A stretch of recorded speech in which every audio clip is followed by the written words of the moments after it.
Welcome back to the Compound Podcast. This is episode 134, presented by Parse Rum. Ooh, Dakota's there taking off his sweatshirt so we can show a sponsor that isn't Parse Rum, so we won't even talk about it. Parse is the best rum around. It's from Colombia. Say something nice about Parse. I'm drinking it right now. Oh my God. I poured a glass beforehand. I was like, this is perfect. You know what? I forgot. Somebody tweeted at us the other day, and I meant to I just planted a tree. to comment, thank you. The earth is thanking you right now for planting a tree, and I forgot, but I will. I just You planted know, one. Elon Musk bought Twitter. And this is a baseball podcast, but we can talk business for a second. Elon Musk bought Twitter, and he's going to get rid of the bots and start fact-checking things. But, you know, I think before he does that, maybe we should create a bot that every time somebody tweets about Parse, we make the bot tweet back at them. Thanks for planting a tree. That's honestly a great point. You're saving the earth. Like, thanks. You just saved the earth by yourself. Helped save the earth. But we need a lot of people to go and drink. Saved it. We need a lot of people to go and drink Parse in order to save the earth. That's a team effort. Good point. Good It's a point. team effort. Can't do it alone. There's some things I want to cover today. First, I'm just going to put them out there so we don't forget and Dakota has show notes. Dakota's like, I write That's stuff not down true. every I week didn't say on my I phone have to talk them. about. You always say like, oh, like, don't let me forget. Like, write it down. If I see something during the week and I want to speak about it, I put it in my notes on my phone. I know you have like 10 things that are on your notes that you want to talk about for this week, but before we get to your 10 things, I don't this week. I would like to talk about Pat Hoberg's perfect game. I want to talk about dugout interviews. We've been saying we're going to talk about those for weeks. And I got something about Presley, the closer for the Astros. So why don't we start?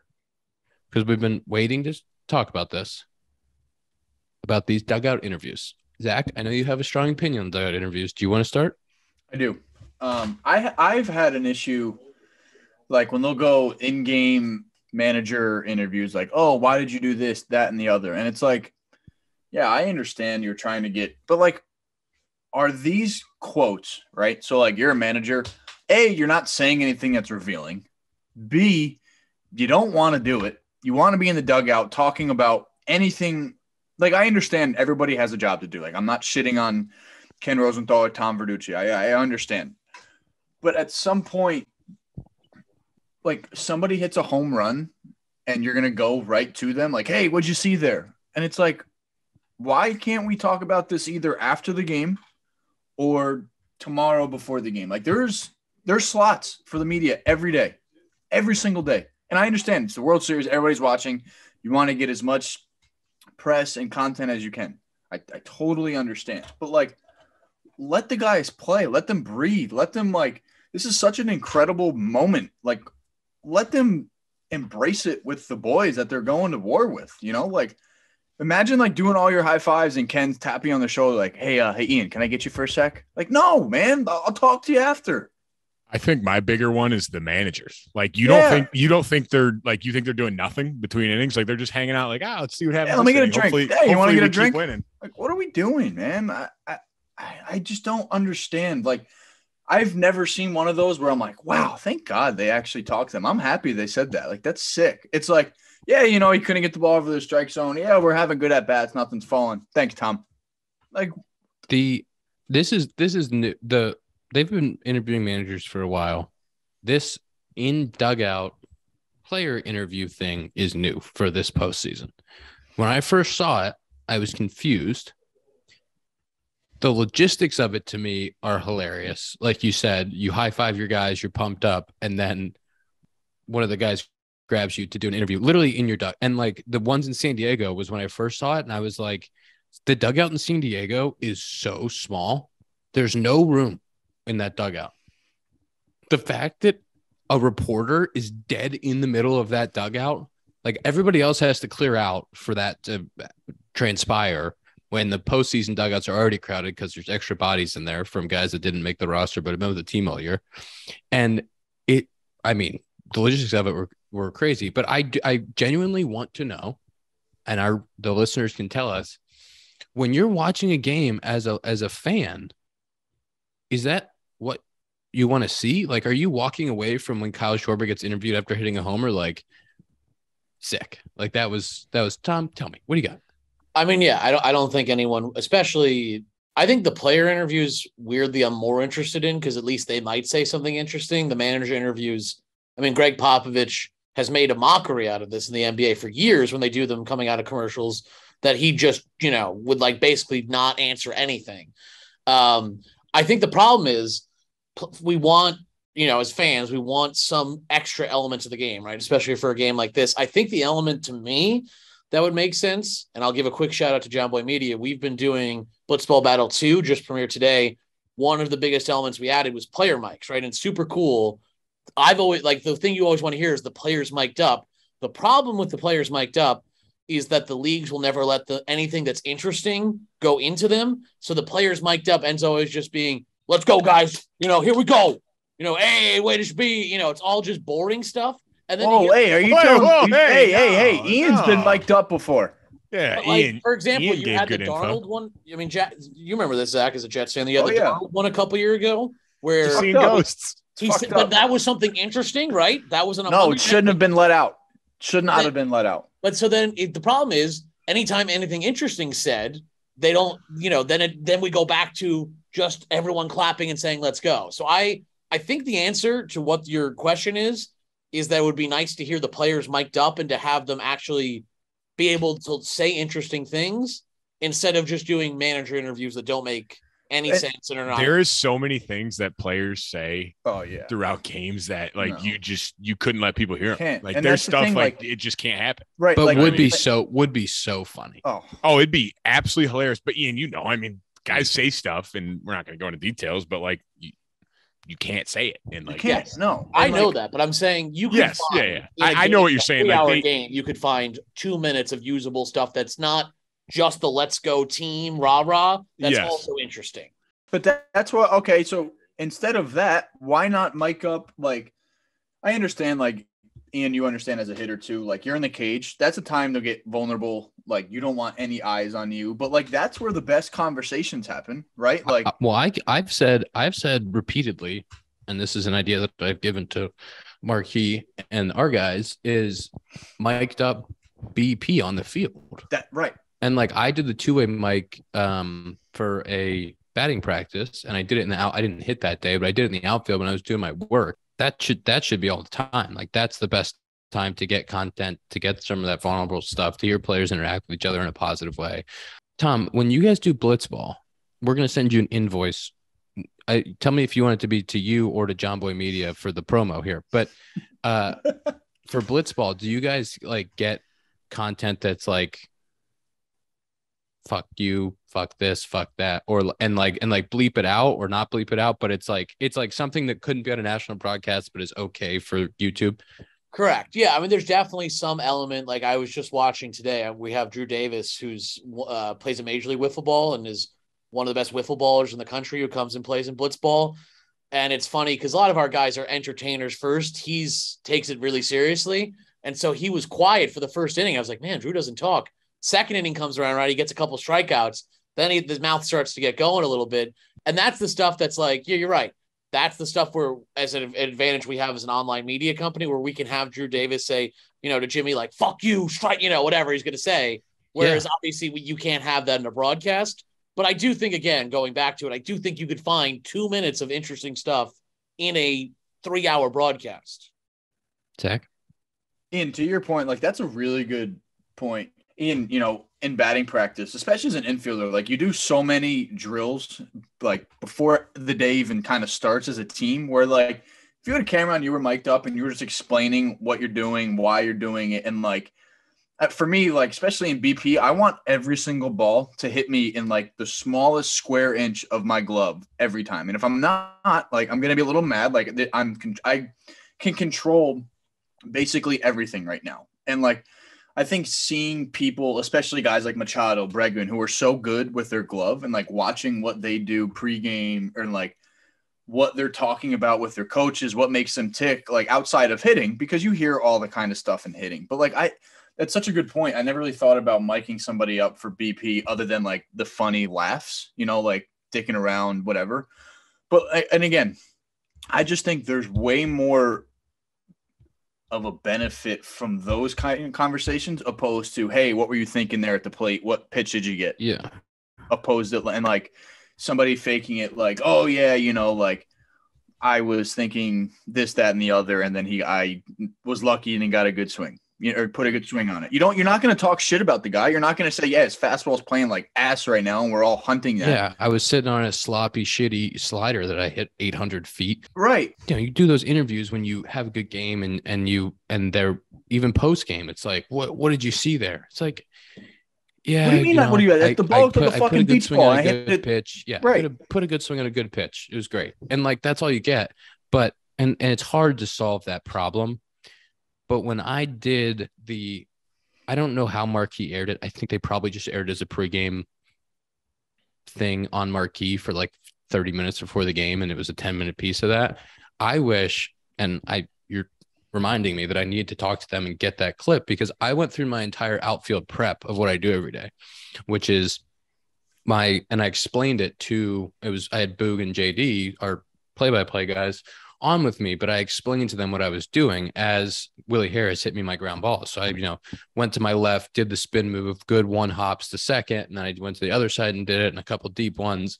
And like I was trying to explain as I went through it, and I don't really know exactly how it turned out, but I think like having guys do that and then clipping it into like a Sunday morning show where you actually are showing and kids can watch, and then you can put that on you. Like, I think that is very beneficial. I want to keep moving on this, and I want to talk about like the reason why I watch a lot of Formula One. I'm right into Formula One. The reason why their like practice sessions, and I'll send them an invoice for this as well. The reason why their practice sessions and their qualifying is so entertaining is because when the drivers get on the mic, like if they're in practice and one of the drivers is too slow going around a corner because one's on a hot lap and one's not, they're like, what the fuck is this guy doing? He's right in the middle of the road. Like, right, and they, right. for the stewards, it's raw thought and like what's and actually they'll bleep going it on. out, but like they will do like, for the stewards, they have to put on a show, and it's never their fault. It's always the other guy's fault. So it's like, this guy's a fucking idiot. He was right in the middle of the road and he ran into me. And like, then, they're not all friends and they're all competing against each other, but they all are, respectful that they're all doing this for a living and racing and stuff. And like that kind of content they have, it's every week. There's something like that happens. And it's not like a big brawl after. And like, I hate this guy so much. And like, baseball is so traditional and rooted in tradition. Basketball and football, these guys jar all the time. You don't get to hear it necessarily. Sometimes on the FX mic'd up, right, you get to hear it, but these guys jar all the time. Then they have mutual respect. In baseball, if we were able to get to a point where some of those more raw things were put out, would it just become more acceptable? And you would have the respect, and it wouldn't be like, oh, that guy's a douchebag for saying that, or that guy's like the worst for saying that? Or would it be like, hey, we get it. It's the content. It's the value of our production. Everybody makes more money. It's great. The one thing in baseball you have is that guy's holding a baseball that can throw 97 miles an hour at your chest. A little scary. That's what I mean. How many times, and this is the thing why it's not the same. Like how many times, like you say, saying that, I bet like guys come in and they're like, oh, what's this guy? Guy goes, fucking shitty slider. It's just a spinner. Two-seam doesn't do shit. Like, if that gets out, the next time you face that guy, like you're probably either getting plunked or you're getting their fucking. And it's funny because like you guys all know that no matter what team you're on, everybody's talking about it. That's like the most common, I bet you, conversation amongst hitters. And like pitchers will just sit there and laugh, like, yeah, it's really bad. He just struck you out on it three times. And you swung. Yeah, and that's the funniest part is when a hitter strikes out on a slider and he's like, what is it? He's like, oh, it doesn't really do shit. It's like, why'd you swing and miss? So like, and that's what I don't know. Like in golf, like I Spieth and his caddy talk all the time, and it's always mic'd up. Like that is the coolest shit, And like Dakota, say if you're throwing a pen, and the TrackMan guy's behind you, and it's like, hey, or Rapsoda, whatever you guys use, like, hey, what was the spin on that? And you can kind of go into, like, you can elaborate, like, hey, I'm trying to have this at this axis at this, so it plays like that. So then we don't have guys saying, or guys and girls, whoever's watching the game, against the Astros. Why are people swinging through Javier's fastball? It's right down the middle. And it's like, no, they're probably working on that in their pen, saying, hey, if I get my hand here opposed to here, that makes a huge difference. And like to get to get little things out like that, I think that would be huge for the game and just like people becoming, more in tune of where the game is. I agree. I think the only thing, like, I agree you can add a lot more info, but it's like staying on your own team. Like if you mic someone up in game, like if they say something about their guys, no problem. But it's like, I think the only time you get in trouble is when you start talking about the other team. Like, right. And it doesn't even have to be in game. You, like I said, pre-game for infielders and outfielders. Like that's some of like my favorite time because I am very passionate about infield and like what I do every day. Like I basically have the same routine every single day. And I couldn't imagine what those guys in the big leagues who are doing it for 10, 15 years, like, hey, how often do you guys do this? Are you still working on this like you did in your second year opposed to your 10th year? Like, I think personally that there's just, again, I could be biased, obviously, but like there's just so much more beneficial information coming from those conversations opposed to in-game 20 seconds after you hit a huge home run. Like Bryce Harper or Rhys Hoskins the other day hits one, throws his bat, and like he doesn't even get a chance to celebrate or think about what just happened. He's doing an interview. I just don't think they add that much. And I think there's other stuff that can add more. Somebody had that idea and everybody jumped on it. It was like, this is a great idea. I don't think it adds that much, but I don't blame them for, I guess I appreciate the fact that they're trying new things. They're 100%, trying different ways of engagement. 100%. Definitely. It is very strange. And I wonder if someday the baseball will get to that point where some of that stuff is more out there and more accepted. It's a fine line, but you see like with Javi and Amir Garrett, like now that when they face each other, that's appointment television now. Like when Amir's coming, like they're wondering if he's going to go back out or if he's going to let a guy on base. Like if somebody gets a hit, then Javi gets up, like that's appointment TV. Now that is like one of the most extreme examples in baseball. And some would say like, kind of a like I do you really like I don't know that I necessarily want to be in that situation with the pitcher like very often where like it is like that animosity and you're starting like every time you face a guy the bench is clear. Like if that's the situation we're going to end up in, then it's not worth it. But it makes for, I mean, if you mic those two guys up during or before or after an at bat, no, you couldn't get that out there. You couldn't get that out. Holy smokes. See, I've never understood that, like building animosity with like one guy. Like I'm someone like, I'm not trying to talk shit to another hitter because I don't want them coming up their next at bat. Like, oh, I'm going to get this fucking guy. Like he was talking, like, I don't, you know what I mean? Like why give someone extra firepower to lock in even more? Like Javi's going up there and he's like, if I hit a single, I'm still pissed off. Like he wants to hit a ball 500 feet. Well, I think there's a lot of hitters that feel the same way. Like I don't want to give a guy, like make him forget about me. I feel like if it's one of them, like, I want to lull him to the sleep, like, and then and then get like, the mistake. Wow, Yeah, I can't get this guy out. Opposed to like, wow, I fucking hate this guy. I'm locked in on him. Like, I'm all set. Zach, that's especially true like in the minors. Like when you have like a big prospect, like I faced Torkelson this year. Like when like someone like that comes to the plate, you're like, oh, I got to get this guy. Like this is like a good fucking hitter, right? Versus like. And I mean, everyone's a good hitter if you're in professional baseball. But you know what I mean? This is the PC issue with baseball. If you would have gone out and said this guy who stinks.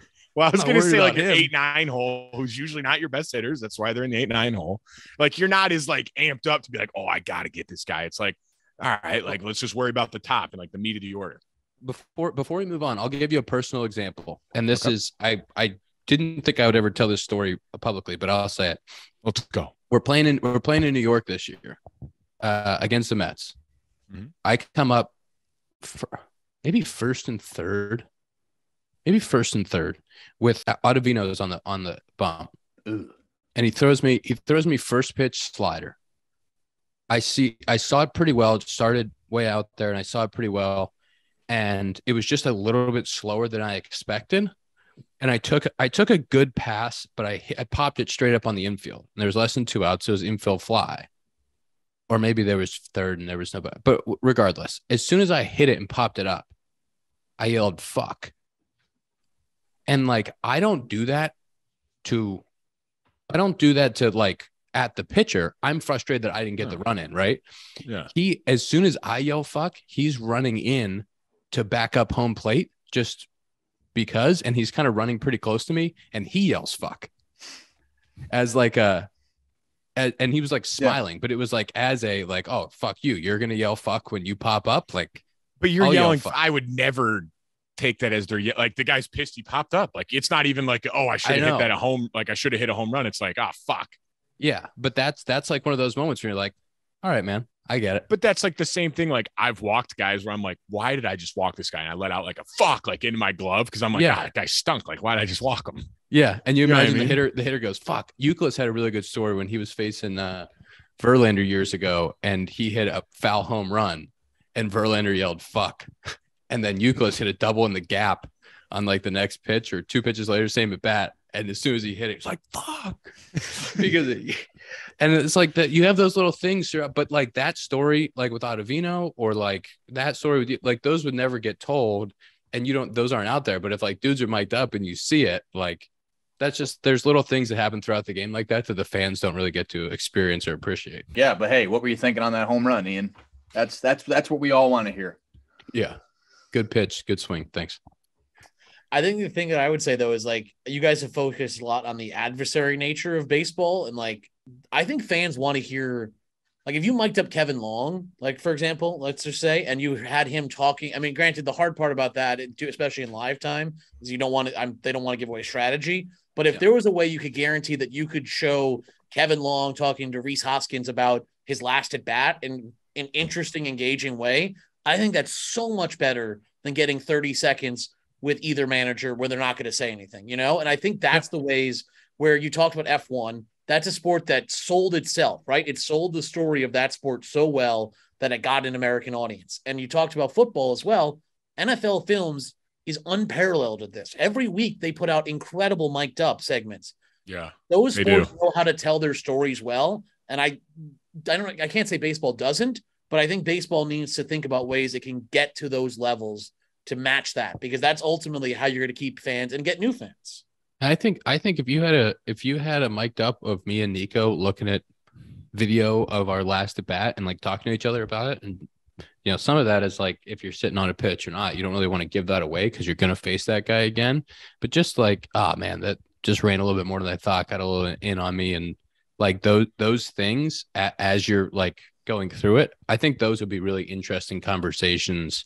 Like a catcher and a pitcher in between innings, same thing. Yeah. Like obviously, like you said, you don't want to give too much away. Like if Wainwright and Molina are talking about facing you, and then you see the video and it's like, oh, that's how they're going to attack me. But the thing is, it's like you faced them. Like you already know how they're going to attack you because you saw it happen. Right. I totally agree. You lived it.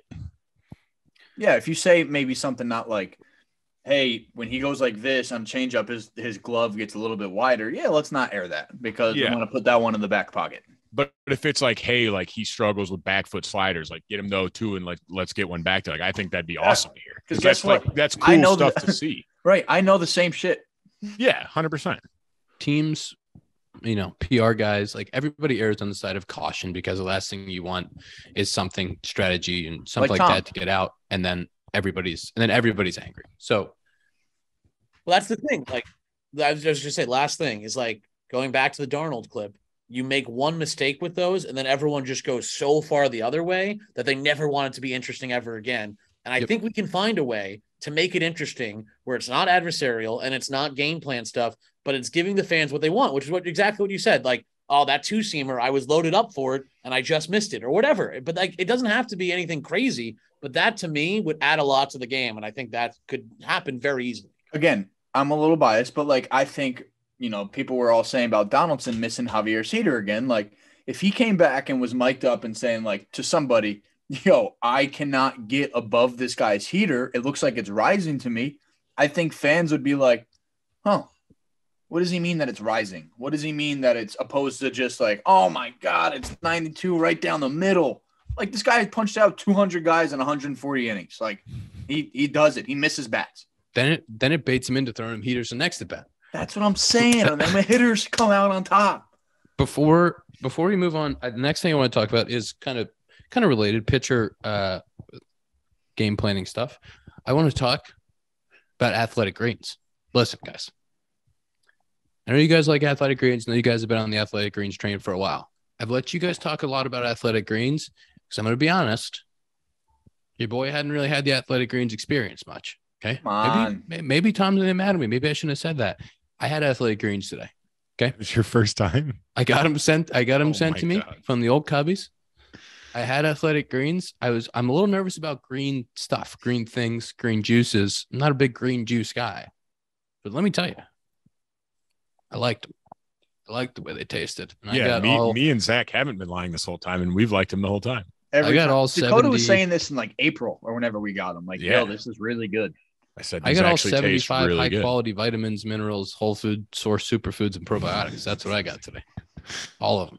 You're such a think- clown that you I hadn't think even mine tried. had those too. You're a clown, but keep going. Come on. I love Athletic Greens. Athletic Greens. You know what I was doing today? I was investing in an all-in-one nutritional insurance. Athletic Greens were giving away free 1-year supply of immune supporting vitamin D and 5 free travel packets with your first purchase. athleticgreens.com/compound, athleticgreens.com/compound. I'm in on it. I'm in on Athletic Greens. And you know what else the Cubbies sent me? Shout out to the Cubbies because Tom doesn't send me Athletic Greens. Is they sent me the bag that you can scoop out of, and they sent me travel packets. So I'm going on a little. I'm leaving Friday. I'm not gonna be back for a while, so I can take enough Athletic Greens to get me through the road trip. So good for me. Are we flying or driving? Where are We're we going? flying. We're flying. Nice. Yep. I'm going to be in a few cities over the course of 10 days, and it's going to be a lot. But we'll find time to record, guys. Don't worry about it. All right. I can't wait till we get the. Hey, can you guys go without me tonight? I don't know if I'm be able to make it. We're having a 100%. show dinner. How many episodes have I 100%. not been on? How many episodes of this show? We're at episode. What do we say today? 134. How many? You have missed I missed? one. I have also missed one. I mean, nobody was accusing you of missing. I'm just letting you know. I'm getting accused. Like over it's here. not like you make it more than we do. I don't think Zach missed one. I missed one. I missed one somewhat recently. It's missed like 10 or 12 or something. Hey.